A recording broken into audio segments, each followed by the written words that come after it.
واي alaabaa jecha alaabaa joo baasuu irraa kaasee alaabaan tu yoo makka baatee alaabaa tana alaabaa Oromoo jaaniiti qabna malee alaabaa ana ka dhaabaatti ulaalu alaabaa sa yeroo kadma dhuunfaatti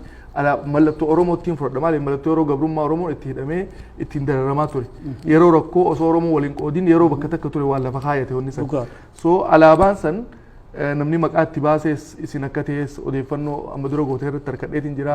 urjiin alaabaa san gubbaa teessulleen bakkalchi maal akka ta'e amma dura yeroo himtan odeeffata kan irratti dhaqaseetiin ture so waan san irraa mee waan tokko nuu jaa alaabaa kan karoorse Muhammad Umar Qaadiiti bara hedduun dubbadhe dhagayamuu dhabdee amma galanni rabbii haa gayu dhagayamte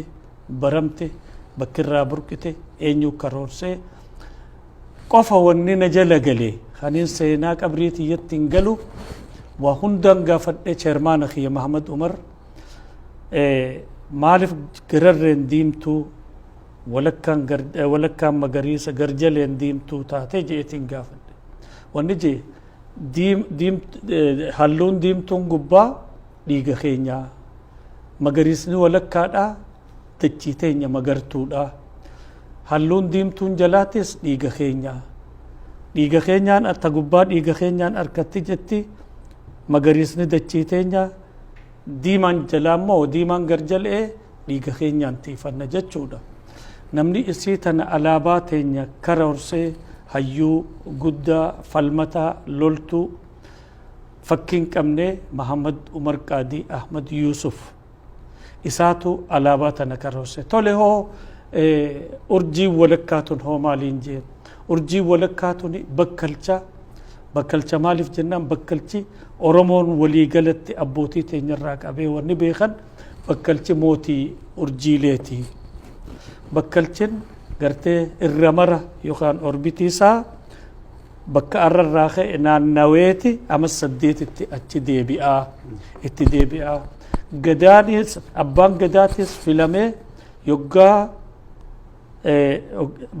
ama 8 guute bu'ee yoo gaarii ta'e filamee bu'ee khabiraa filama yoo gaarii ta'e itti deebi'ee filama jedhe booda maal na yaadachiisa walaloo Abboo Bakrii Saphaloo katabe dheertuudha hanguma waan isaniin fuudha Araaba jechuun election jechuun Araaba hani luba foon hiranii yoggaa sun gaggaariin namaa filamaa baheessu malaalee namuu filata isaan san turaabaa doorii ja'amaa hoggaa torba guunnaan gadaa fixate bahee walga'ee lubumaan qalama baheessu malaalee namuu filata isaan san turaabaa doorii ja'amaa gartee ama 8tti bakkarraa ka'e deebi'a jechuu anaa ijoolleettiin dhaga'e araa jechuun election jechuun election filmaata jechuun dubbaarraa ujureerraa filachuudha warra maqaan qabneeti filmaata jaagartee akka mircaa fa'aa araa jettu Oromoon kunu barnoota tokko